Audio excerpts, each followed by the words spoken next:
একদম স্পষ্ট কথা, ডিজিটেল যুগ, কিয় সেই টকাখিনি একাউণ্ট যোগে দিব নোৱাৰিলে, কিয় সেই চেক কেইখন গাঁও অঞ্চললৈ গৈ ভগাই দিব নোৱাৰিলে?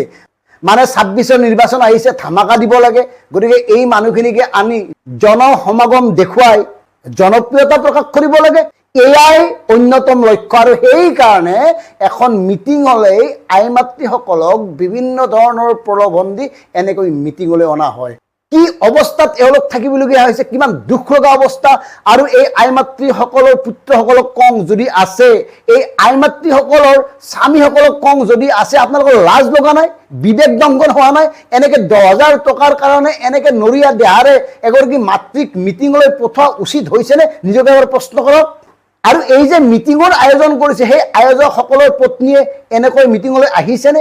মিটিঙত এনেকৈ শাৰী পাতিছেনে?